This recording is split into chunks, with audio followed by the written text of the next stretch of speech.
Hello students, good evening to all of you. Welcome in this channel.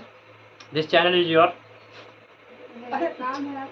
आप सभी को अंकित education में आज स्वागत है और मैं आज आप लोग के लिए लेकर आया हूँ क्लास 10 की चैप्टर नंबर 2 अम्ल क्षारक और लवण।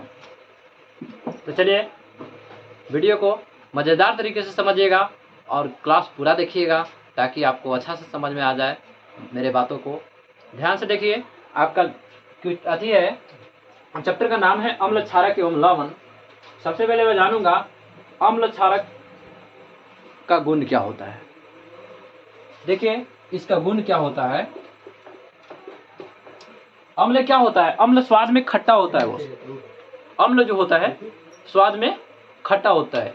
और क्या होता है, इसका स्वाद खट्टा होता है, ठीक है। और अम्ल क्या करता है, नीले लिटमस पत्र को लाल में कर देता है। अगर अम्ल में अगर नीले लिटमस पत्र को आप डालते हैं तो लिटमस पत्र लाल हो जाता है, ठीक है। आगे क्या है कि यह जलीय विलयन में हाइड्रोजन आयन देता है, धन आयन देता है, ठीक है। आगे देखिए उदाहरण के लिए इसमें HCl हाइड्रोक्लोरिक अम्ल। नंबर 2 है H2SO4, इसका होता है सल्फ्यूरिक एसिड यानी कि सल्फ्यूरिक अम्ल। एसिड का मतलब बोस अम्ल होता है, ठीक है। आगे क्या है CH3COOH, यह है एसिटिक अम्ल, ठीक है। और एक होता है सिट्रिक अम्ल C6H8 और O7, इसे बोलते हैं हम लोग सिट्रिक अम्ल। चलिए हम अम्ल को जानेंगे, कौन सा अम्ल किस प्रकार के पदार्थ में पाया जाता है। क्योंकि आपसे अगर कोई पूछता है कि बताइए केला में कौन सा अम्ल पाया जाता है, इमली में कौन सा अम्ल पाया जाता है, टमाटर में कौन सा अम्ल पाया जाता है, चिट्टी में कौन सा अम्ल पाया जाता है, चिट्टी जो होती है या बिच्छू में कौन सा अम्ल पाया जाता है, तो आप उस टाइम अगर आप नहीं पढ़ते हैं तो आप क्या होते हैं, नहीं बता पाते हैं। तो मेरे रहते हुए आप घबराना नहीं है, मैं आज आपको पूरी जानकारी दूंगा। चलिए देखिए, इमली जो है बाबू टर्टरिक अम्ल है। इसमें इमली में जो है टर्टरिक अम्ल, केला में टर्टरिक अम्ल है, अंगूर में टर्टरिक अम्ल। इस प्रकार के कुछ फल और होते हैं, जैसे ये केला, इमली, अंगूर हो गया, सेव हो गया, सब में टर्टरिक अम्ल। सेव नहीं, सेव में सिरका मिलेगा, सिरका इस सिरका में आ जाता है, ठीक है ना। सिरका और सेव और अंगूर नहीं, सॉरी, यहाँ पर है सिरका। सिरका क्या है, एसिटिक अम्ल है। सिरका क्या है, एसिटिक अम्ल, जो कि सेव अंगूर से निकाला जाता है। सिरका कहीं से निकाला जाता है, सेव और अंगूर से निकाला जाता है। आगे क्या है, बिच्छू के डंक में कौन सा अम्ल पाया जाता है। बिच्छू का जो डंक होता है, जिसे आप कहते हैं घरों में कि बिछ मार दिया, वो जो अम्ल आपके अंदर छोड़ जाता है, कौन सा अम्ल छोड़ जाता है, तो फॉर्मिक अम्ल छोड़ जाता है। या चिट्टी अगर काटती है, मधुमक्खी काटती है, इस प्रकार के जो कीड़े मकोड़े अगर आपको काटते हैं वो फॉर्मिक अम्ल छोड़ जाते हैं आपके शरीर में। अरे फॉर्मिक अम्ल यहाँ पर हो रहा है हमसे गलती, तो इसके लिए क्षमा चाहता हूँ। फॉर्मिक अम्ल पाया जाता है, इसे हम लोग मेथेनोइक अम्ल भी कहते हैं। चलिए अगला है कि नींबू में कौन सा अम्ल पाया जाता है। नींबू में सिट्रिक अम्ल पाया जाता है। नींबू में कौन सा अम्ल पाया जाता है। और देखिए आजकल बहुत ज़्यादा गर्मी है, तो आप लोग नींबू ज़्यादा यूज करें, सिट्रिक अम्ल का प्रयोग थोड़ा ज़्यादा करें। चलिए आगे है सांद्र अम्ल। क्या है सांद्र? जिसमें अम्ल अधिक मात्रा में और जल कम मात्रा में पाया जाए। जिस पेय पदार्थ में अम्ल अधिक मात्रा में और जल कम मात्रा में पाया जाए उसे सांद्र अम्ल कहते हैं। आपको अच्छा लग रहा है, आपको समझ में आ रहा है। चलिए आगे है तनु अम्ल।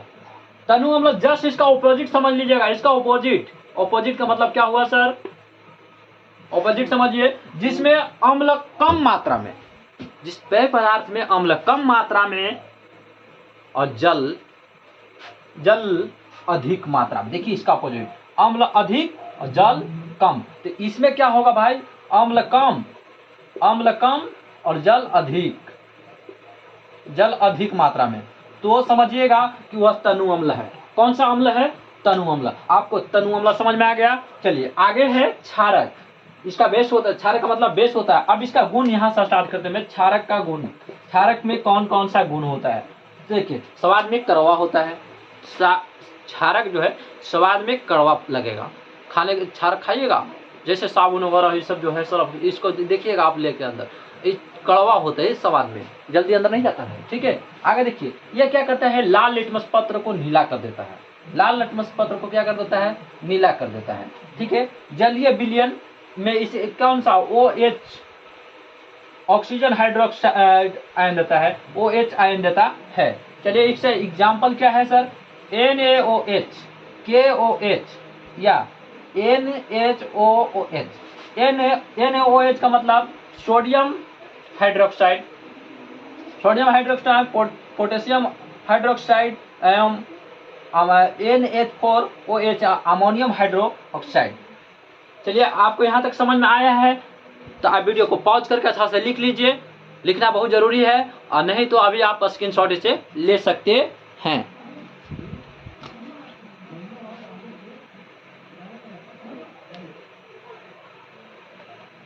कट जाए ना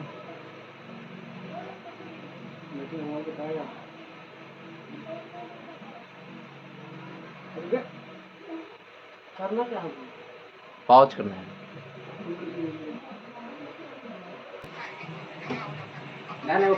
चलिए देखिए आपके सामने लिखे हैं हम क्षार।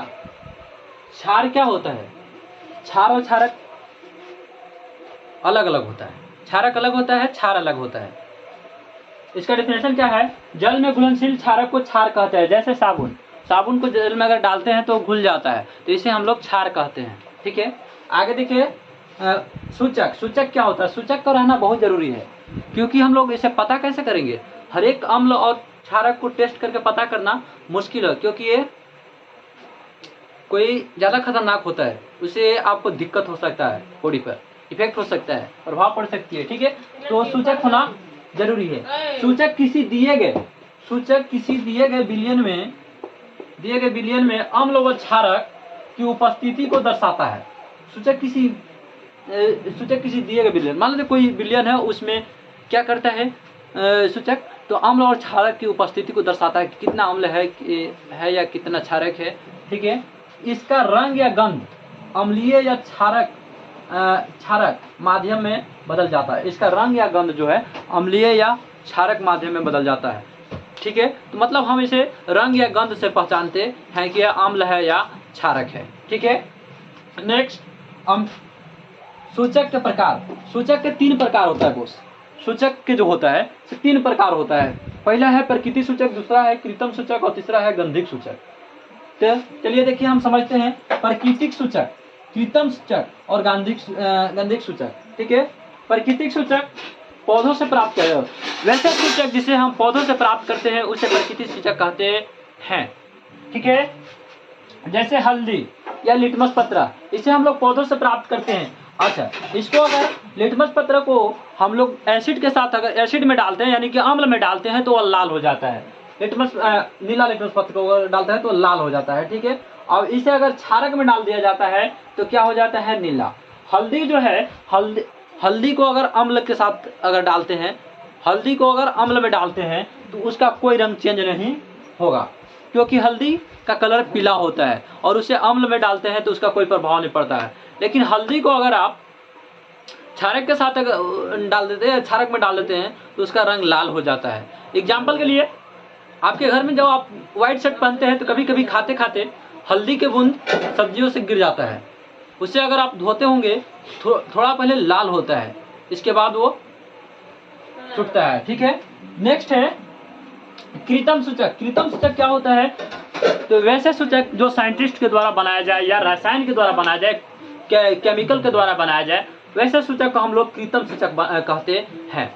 ठीक है, कृत्रिम सूचक को बनाया जाता है, जैसे हम लोग मैथिल ऑयल या फिनोलोथिलीन, ये जो है से कृत्रिम सूचक है। अगला है गंधिक सूचक, अम्लीय या क्षारक माध्यम में बदल जाता है। वैसे सूचक जो अम्लीय या क्षारक माध्यम में बदल जाता है उसे हम लोग गंधिक सूचक कहते हैं। ठीक है, आगे देखिए एग्जाम्पल के लिए मैंने लिया हूँ प्याज का रस। प्याज का रस में अगर अम्ल डालते हैं तो उसका जो गंध जो होता है तीक्ष्ण गंध हो जाता है। लेकिन इसको प्याज के रस को अगर कोई भी क्षारक या क्षारीय पदार्थ में डालिएगा तो उसका कोई गंध नहीं होगा, कोई डिफरेंट नहीं वहाँ पर। वेनिल जो है, वेनिल का अगर अम्ल के साथ डालते हैं तो समान रहता है, जितना गंध वेनिल में होता है वो उतने रहेगा, ठीक है। लौंग का तेल को अगर अम्ल के साथ डालते हैं तो समान रहेगा, ठीक है। अगला है आपका पॉइंट, अम्ल व क्षारक के रासायनिक गुण। अम्ल और क्षारक के रासायनिक गुण के बारे में जानना है तो धातु के अम्ल व क्षारक के साथ अभिक्रिया कराते हैं, रासायनिक गुण पता चल जाएगा, ठीक है। अम्ल प्लस धातु, अम्ल प्लस धातु मतलब अम्ल को धातु के साथ अगर अभिक्रिया कराते हैं तो वो लवण और हाइड्रोजन देता है, यानी कि 2HCl plus Zn। 2HCl hydrochloric अम्ल ले लिया हम लोग, और क्या ले लिया, जिंक यानी कि जस्ता, ठीक है। तो ये क्या बना देते हैं, ZnCl2 प्लस H2 यानी कि जिंक क्लोराइड बन जाता है। अगर इससे हम लोग अभिक्रिया कराते हैं तो जिंक क्लोराइड बन जाता है। आपको वीडियो कैसा लग रहा है? अगर अच्छा लग रहा है तो मेरे चैनल को सब्सक्राइब कर लेंगे, लाइक कर लेंगे और अपने फ्रेंड के पास शेयर कर लेंगे, ठीक है। अगला है, चलिए आगे इसे आप स्क्रीनशॉट कर लेंगे या नोट कर लेंगे। चलिए अब इसे हम लोग क्षारक के साथ अगर अभिक्रिया कराते हैं तो क्या होता है, क्षारक के साथ अगर अभिक्रिया होता है तो क्या होता है। देखिए, क्षारक प्लस धातु, क्षारक को अगर धातु के साथ अगर अभिक्रिया आप कराते हैं तो क्या होता है, लवण हो जाता है। क्षारक और धातु को अगर आप मिलाते हैं तो लवण बन जाता है, ठीक है।